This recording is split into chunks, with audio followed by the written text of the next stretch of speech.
Atoms के कुछ concepts को समझने के लिए चलिए दो आसान एलिमेंट्स हाइड्रोजन और हीलियम लेते हैं। इलेक्ट्रॉन्स की मात्रा और उनके स्ट्रक्चर के अलावा क्या आप हमें इन दोनों के बीच और कोई फर्क बता सकते हैं?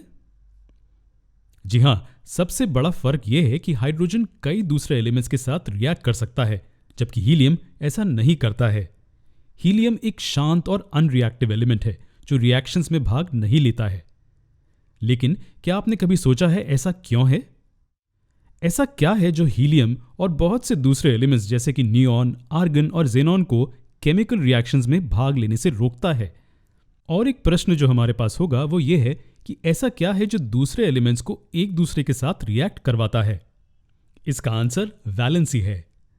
जी हां, रिएक्शंस के लिए सबसे इंपॉर्टेंट फैक्टर वैलेंसी का कॉन्सेप्ट है। चलिए इस कॉन्सेप्ट को डिटेल में समझते हैं, लेकिन उससे पहले चलिए एक इंपॉर्टेंट कॉन्सेप्ट देखते हैं जिसे इलेक्ट्रॉनिक कॉन्फ़िगरेशन कहते हैं। अब ये क्या होगा? हम जानते हैं इलेक्ट्रॉनिक इलेक्ट्रॉन्स को रेफर करता है और कॉन्फ़िगरेशन का मतलब अरेंजमेंट या लेआउट होता है। इसका मतलब कि एक एटम का इलेक्ट्रॉनिक कॉन्फ़िगरेशन शेल्स में इलेक्ट्रॉन्स की अरेंजमेंट होता है। अब हम वैलेंसी के कॉन्सेप्ट पर वापस आते हैं। हमें यहां दो फैक्ट्स को याद करना है। पहला कि इनर मोस्ट शेल या पहले शेल में ज्यादा से ज्यादा 2 इलेक्ट्रॉन्स अकोमोडेट हो सकते हैं।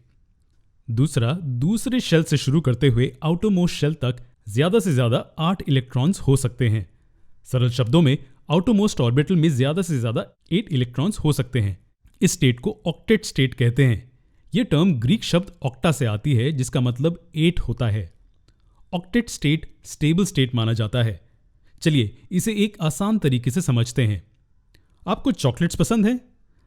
अब अगर आपके लिए एक चॉकलेट से भरा बैग खुला रखा है, आप एक ही बारी में कितनी लेने की कोशिश करेंगे? ये कहने की जरूरत नहीं कि आप कोशिश करेंगे कि आपके हाथ में जितनी चॉकलेट्स आ पाएं उतनी ले लेंगे। इसका मतलब कि कोई भी ज्यादा से ज्यादा चॉकलेट्स लेना चाहेगा। लेकिन चॉकलेट्स का इलेक्ट्रॉनिक कॉन्फ़िगरेशन और वैलेंसी से क्या संबंध है? चलिए ये रिलेशन समझते हैं। ये ह्यूमन टेंडेंसी है कि हम अपने हाथों को यूज करके ज्यादा से ज्यादा चॉकलेट्स लेने की कोशिश करेंगे। उसी तरह एटम्स भी अपने शेल्स में ज्यादा से ज्यादा इलेक्ट्रॉन्स को अकोमोडेट करना चाहेंगे। इसका मतलब कि अगर यहां एक शेल है, जैसे कि हाइड्रोजन या हीलियम के केस में, तो एटम्स चाहेंगे कि इनमें 2 इलेक्ट्रॉन्स हों। ये एटम के लिए आउटरमोस्ट शेल होगा। ये इन्हें एक स्टेबल स्टेट हासिल करने में मदद करेगा। उसी तरह सभी एटम्स जिनके 2 से ज्यादा शेल्स होते हैं, ये लाजमी है कि वो चाहेंगे कि उनकी आउटरमोस्ट शेल में 8 इलेक्ट्रॉन्स हों। और ये ऐसा क्यों है? जी हां, ये इसलिए क्योंकि किसी भी एटम का आउटरमोस्ट ऑर्बिटल ज्यादा से ज्यादा 8 इलेक्ट्रॉन्स अकोमोडेट कर सकता है। यही कारण है कि कई एलिमेंट्स में सभी एटम्स उनके लास्ट शेल में 8 इलेक्ट्रॉन्स को प्राप्त करने के निरंतर संघर्ष में होते हैं, यानी कि ऑक्टेट स्टेट को हासिल करना। लेकिन यह नामुमकिन है कि सभी के आउटरमोस्ट शेल में 8 इलेक्ट्रॉन्स हों। ऑक्सीजन का केस सोचिए, इसमें टोटल 8 इलेक्ट्रॉन्स होते हैं। तो क्या हमारे पास न्यूक्लियस के बाहर सिर्फ एक ऑर्बिटल होगा जिसमें सभी 8 इलेक्ट्रॉन्स होंगे? बिल्कुल नहीं। रूल के मुताबिक हमें पहले शेल में 2 इलेक्ट्रॉन्स भरने हैं और बाकी के 6 इलेक्ट्रॉन्स दूसरे शेल में, क्योंकि पहला शेल ज्यादा से ज्यादा 2 इलेक्ट्रॉन्स अकोमोडेट कर सकता है। तो क्या हम कह सकते हैं कि ऑक्सीजन की इलेक्ट्रॉनिक कॉन्फ़िगरेशन 2,6 है? जी हां। लेकिन अब यह इंडिकेट करता है कि ऑक्सीजन के आउटरमोस्ट शेल में 8 इलेक्ट्रॉन्स नहीं हैं। तो यह स्टेबल स्टेट कैसे हासिल करेगा? आउटरमोस्ट ऑर्बिटल में 8 इलेक्ट्रॉन्स होने के लिए क्या किया जा सकता है? जी हां, ऑक्सीजन दूसरे एलिमेंट्स के एटम्स के इलेक्ट्रॉन्स ले सकता है या शेयर कर सकता है ना?